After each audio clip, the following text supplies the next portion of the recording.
Welcome back. Today we're diving deep into something that I think is really relevant to all of us, workplace relationships. Yeah. And, we're going to be looking at some academic research today to kind of unpack the different types of connections we make at work and how all of that can contribute to a sense of belonging, something that I think we all kind of crave. Definitely. Belonging at work is something that I think a lot of people associate with having close work friends. Right. But what's really interesting about what we're looking at today is that it shows that there's this whole spectrum of relationships that influence how connected we feel. Yeah. So that's what we're going to unpack today. And the research that we're looking at breaks it down in a really interesting way. Okay. To start, I just want you to think for a second about all the different hats that you wear at work, Chris. Yeah. You might be a manager, a mentee, a colleague, even that client that you've been emailing nonstop. Right. The source material that we're looking at today, it actually considers all of those to be a unique type of relationship. Each with its own kind of dynamics. And that can have a huge impact on how much you feel like you belong. I'm already starting to see how this is more nuanced than just being friends with your coworkers, right? Right. So how do we actually make sense of all these different relationships? Yeah, that's a good question. Well, okay, let's unpack one of the big ideas that comes up in this research. Okay. It's called social exchange theory. Okay. And I know that might sound complicated, but it's really not. It makes a lot of sense. When you think about it. It really does, yeah. So basically, it's this idea that even in the workplace, every interaction involves a sort of subconscious cost-benefit analysis. So we're constantly weighing what we're putting in and what we're getting out of our interactions, even if we don't realize we're doing that. Right, right. So it's not always about money. No, not necessarily. It's more about the emotional energy or the time, maybe even the favors that we're exchanging. Oh, right. If you agree to cover somebody's shift and you're already swamped, that might be a cost in a way, right? But then the reward might be getting a favor back later, or simply knowing that you're seen as the reliable teammate. Okay, so it's we're all constantly making these mini deals with each other. Yeah, that's a really good way to put it. Trying to get the most out of our interactions. And that's happening all the time, even if we don't realize it. In the background of every workplace relationship. Yeah. That is fascinating. So then where does this sense of belonging come in? Oh, okay. If we're always calculating costs and benefits, right, how do we actually develop those genuine connections that make us feel like we're part of something bigger? That's a great question. And that's where this other concept comes in. Okay. It's called social capital. Okay. And it's all about the value that we get from our networks. The resources and the support that we can access. Through our connections. Exactly. So having a strong network is kind of like having money in the bank. It is, yeah. But instead of dollars, it's like connections and goodwill. That's a great analogy. And just like with money, there's different types of social capital, right? Okay, so tell me, what are the different types? So this research talks about something called bridging capital and bonding capital. Interesting. So bridging capital, what's that? Bridging capital, it comes from those weaker ties. Okay. The people that you know maybe casually. Right. Or through your professional networks. Like LinkedIn. Like LinkedIn, exactly. Or that person you met at an industry event once. Right. You might not actually know them that well. Right. You might not interact with them all the time. Yeah. But they could end up being valuable sources of information or opportunities down the line.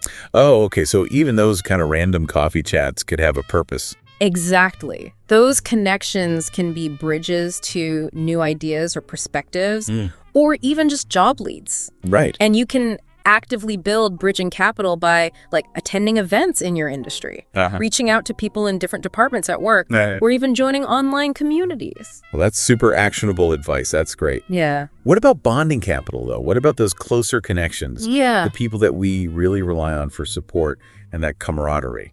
Yeah, those are the strong ties that you have within a smaller, closer group. Yeah. Like your work besties. Or your trusted mentors. Right. The teammates who always have your back. Okay, so that's where the bonding capital comes in. So bridging capital is about expanding your network. Yeah. And bonding capital is more about strengthening the connections you already have. Exactly. With those deeper relationships. And those relationships are really valuable. They provide that emotional support, that sense of shared identity. Yeah. And that feeling of belonging within a group.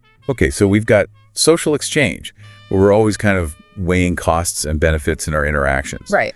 We've got social capital, which is the value that we get from our networks.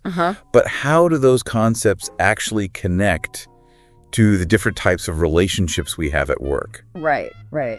Because I know this research mentioned 4 main categories. It does. Right. Yeah, the research calls them targeted, tentative, trusted, and transactional. Okay.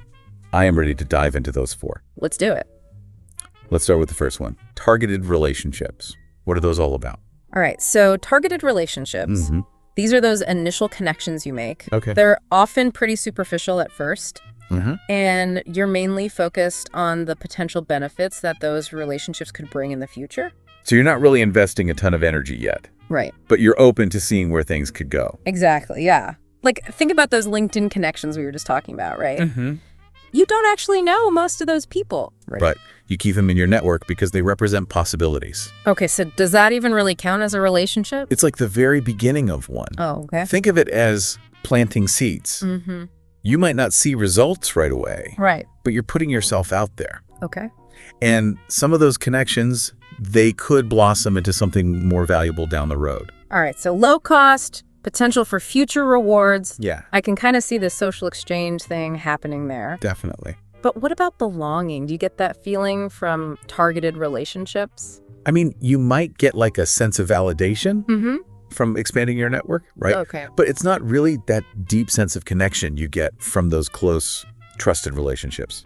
Okay. It's more about the potential for belonging. Got it. Targeted relationships are about possibilities. Yeah. What about the next one on the list? Tentative. Tentative relationships.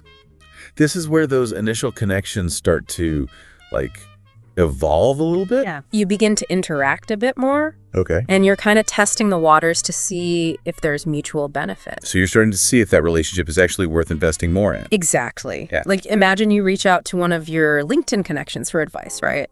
Or you end up collaborating with someone from a different department on a project. Right. That's when you move from targeted into penetrative territory. Oh, interesting. You're starting to put in a little bit more effort, Right. but you're also starting to build that bridging capital we were just talking about. And what about that sense of belonging? Do you start to feel more connected in those tentative relationships? I mean, it's still early stages. Okay. But there might be a sense of camaraderie if you're working towards a shared goal. Okay. But it doesn't necessarily mean it's a deep sense of belonging yet. Got it. Targeted relationships, you're focused on potential tentative relationships. You're testing the waters. You're building bridges. But what about those deeper connections? The ones that really make us feel like we belong? That's where we get to trusted relationships. Okay. These are the bonds that you form with colleagues that you genuinely like and respect. Yeah. The people you can be yourself around at work. Like those work besties, mentors who get you, teammates who always have your back.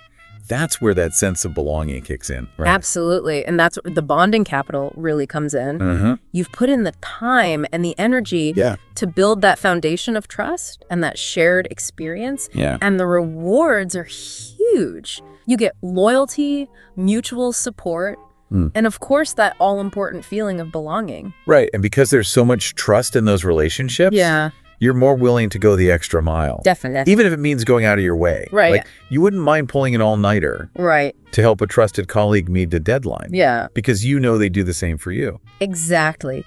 In those trusted relationships, that cost-benefit analysis, it kind of shifts. It's not just about what's in it for you anymore. Right. You're more focused on the good of the group. It's not about keeping score. Exactly. It's about knowing you can count on each other. Yeah. Okay, so we've got targeted, tentative, and trusted. There's one more category. One more. Transactional. What's that about?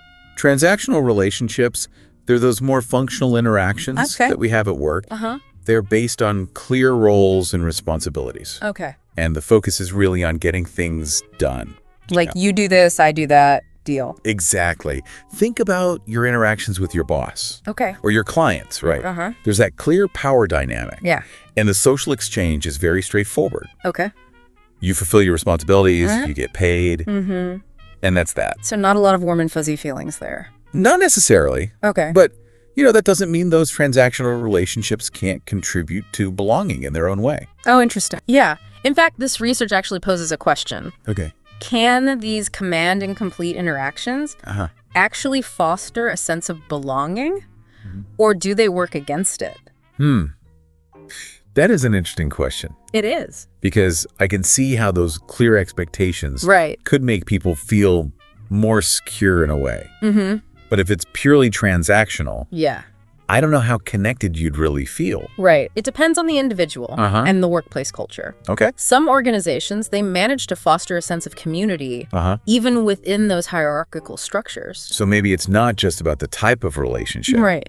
But the way people actually interact with each other within that relationship. Exactly. Even in those transactional relationships, there are opportunities for kindness and recognition. Those small gestures that make people feel valued. It's about remembering we're all human, even at work. Right. So we've got these 4 categories.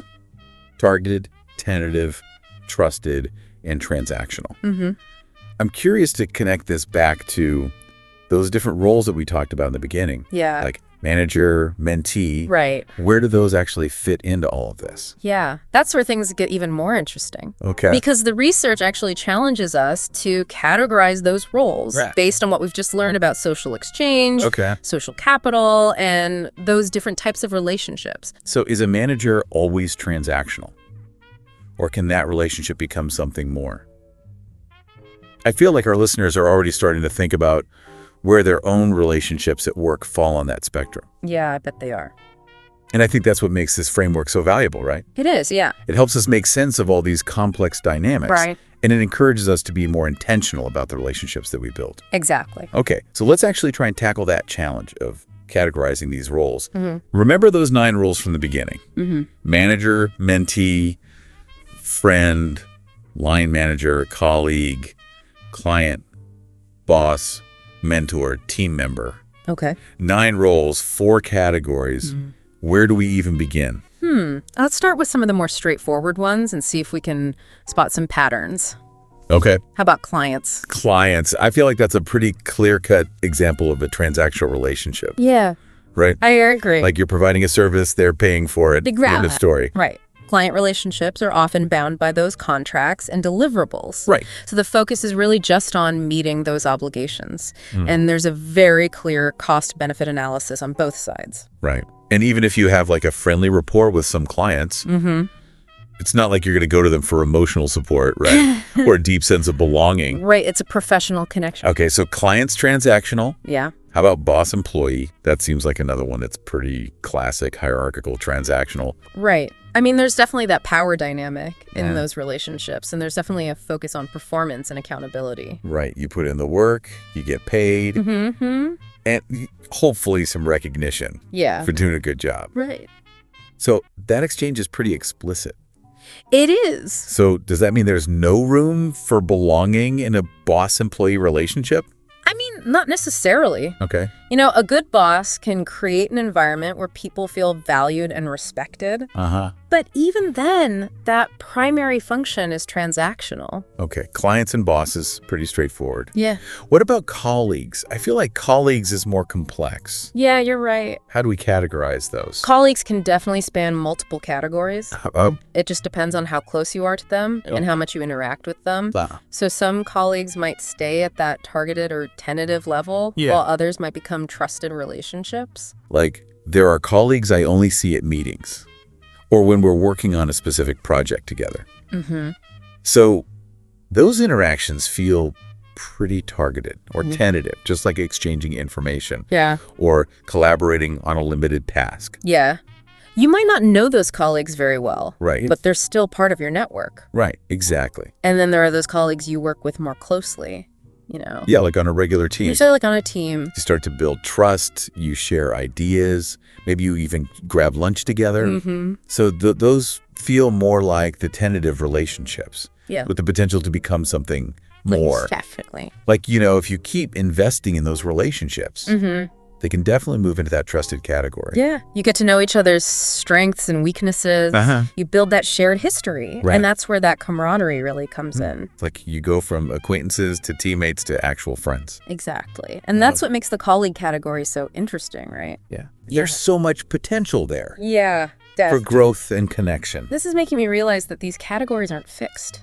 Right. Like these relationships can actually evolve exactly over time. Yeah. I was just thinking about mentor-mentee relationships. Yes. That seems like it could also span a couple of those categories, right? Definitely. Like, those relationships could start out targeted or tentative, as you're just getting to know each other. Figuring out what you can offer each other. And then as you build that trust and that rapport. Exactly. They can turn into, truly trusted relationships. Right. And in some cases, there could even be like a transactional element too, right? Yes, especially in like formal mentorship programs. Oh, okay. Where maybe you're getting career guidance or specific training. So there's an element of exchange there. Exactly. But ideally, those relationships should go beyond that, right? They should. A good mentor isn't just someone who shares their expertise. Right. But someone who also supports you emotionally and makes you feel like you belong. Yeah.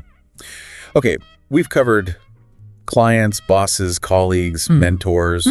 We're making good progress. We are. But there's still a few roles left on our list. Okay. Like manager, line manager, team member, friend. Oh, and mentee. Right. We kind of already talked about that one. Okay. So what about manager and line manager? Do those feel similar to you? Yeah, they both involve a certain amount of authority. And in both cases, they're responsible for guiding and evaluating the work of others. Right. So those relationships are probably going to have a strong transactional element. They are. Especially when it comes to things like performance reviews or setting expectations. Definitely. But I'm also imagining that like a great manager could also build a real sense of trust and belonging. Oh, absolutely. Yeah. A good leader knows how to create an environment where people feel supported and motivated to do their best work. And that's key for building belonging. Even within that hierarchical structure. Yeah.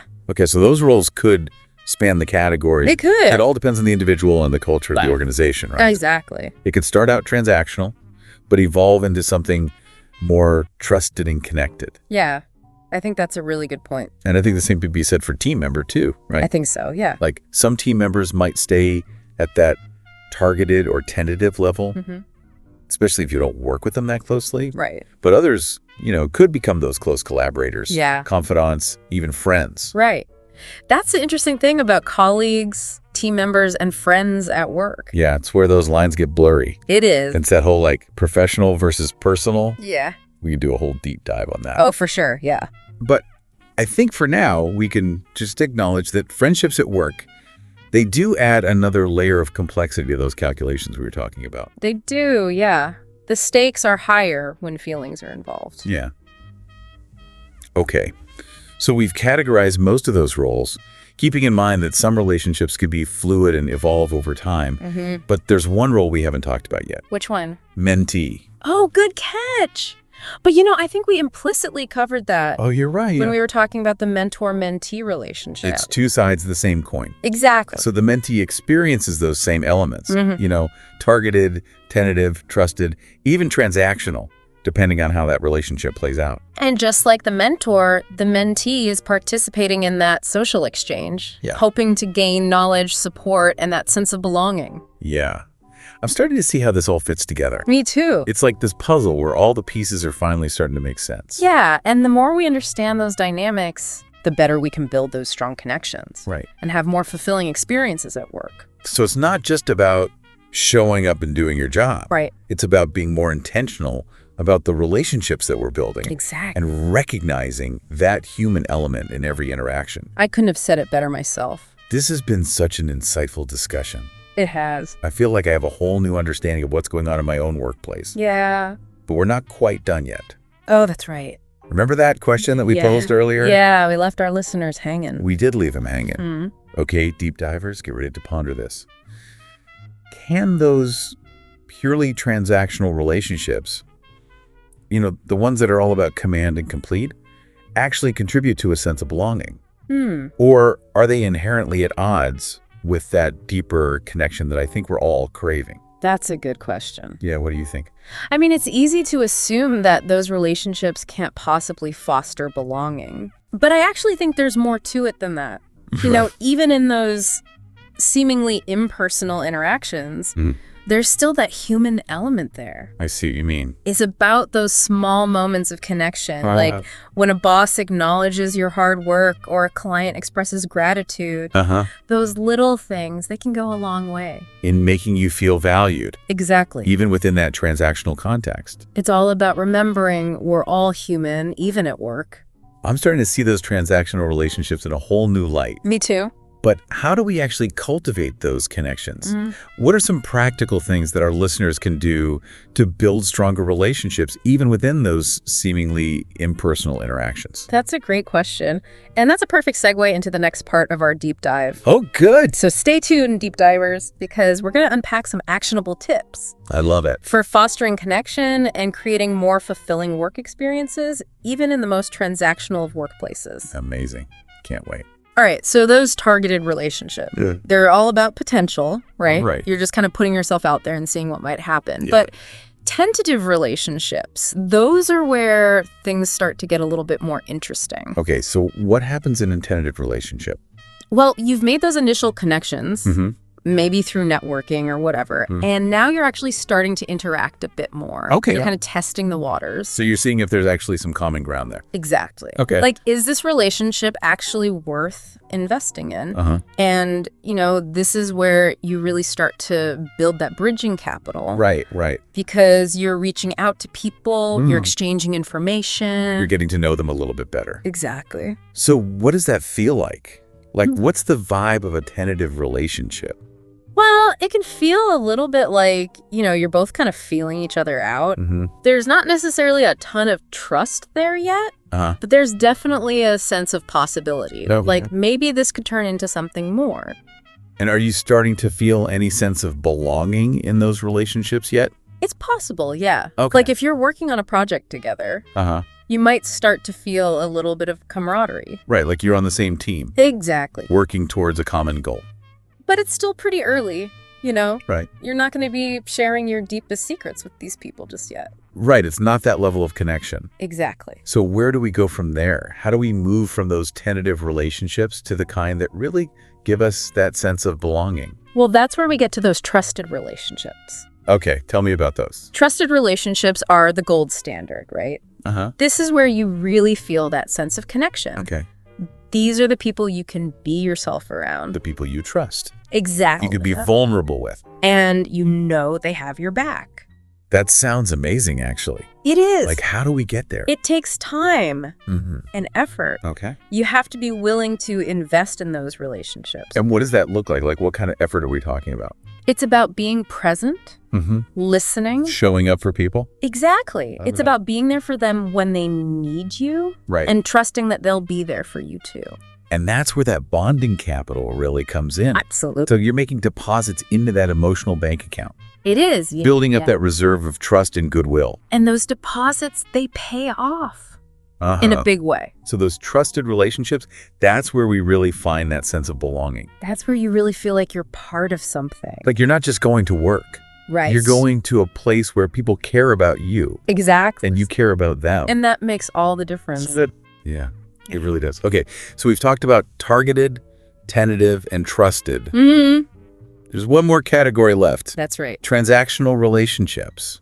Now, those are interesting. Okay, so tell me, why are they so interesting? Well, on the surface, they seem pretty straightforward. Okay. It's all about the exchange, right? Like, you do this, I do that. Exactly. You give me this, I give you that. Quid pro quo.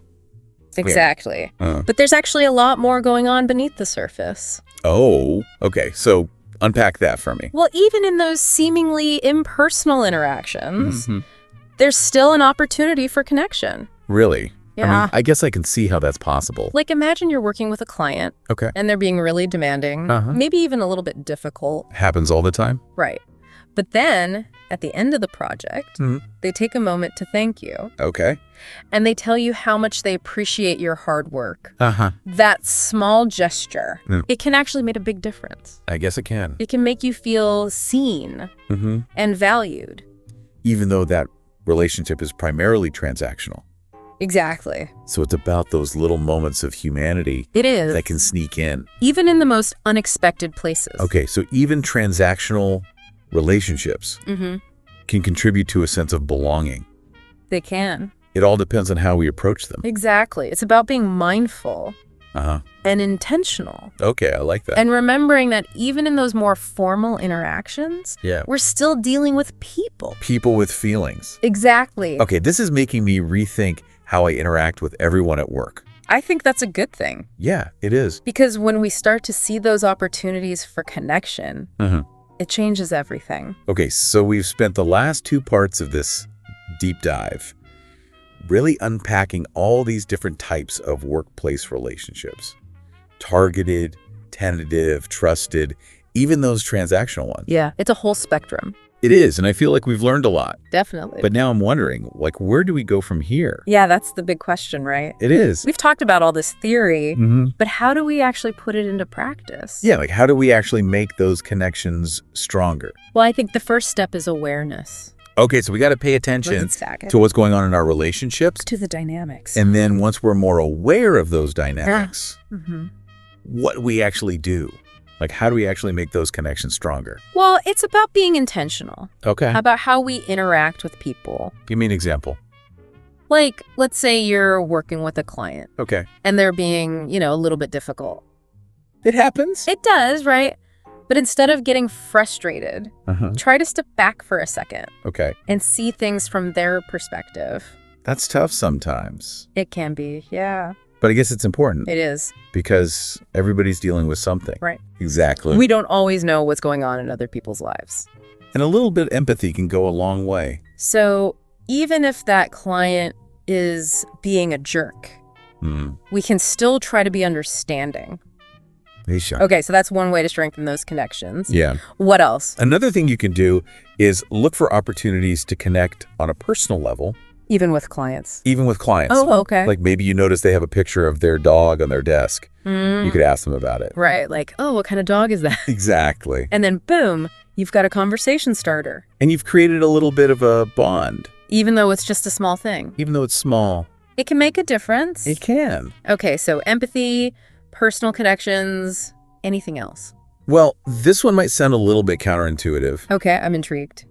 But sometimes the best way to strengthen a relationship is to be vulnerable. Oh, interesting.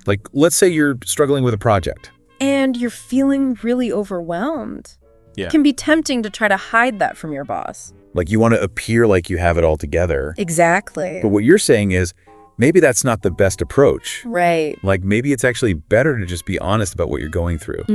Yeah, because when you open up to people, it gives them a chance to open up to you too. And then you build that trust. Exactly. Which is so important in any relationship. Especially at work. So it's those moments of vulnerability, they can actually be really powerful. They can. Yeah. Even in those transactional relationships. Because they remind us that we're all human. And that we're all in this together. Exactly. Wow. I'm really taking a lot away from this deep dive. Me too. It's, like you said before, it's not just about showing up and doing your job. It's not. It's about making those connections. Right. And building those relationships. It's about being part of something bigger than yourself. And finding that sense of belonging.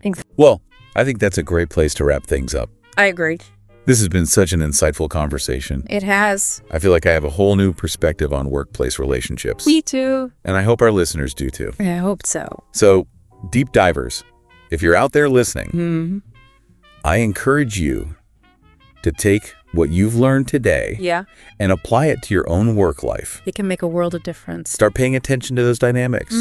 Look for those opportunities to connect. Yeah. And don't be afraid to be a little bit vulnerable. It's worth it. Because at the end of the day, we all just want to feel like we belong. We do. And that starts with building strong, healthy relationships. Absolutely. Well, that's it for this deep dive.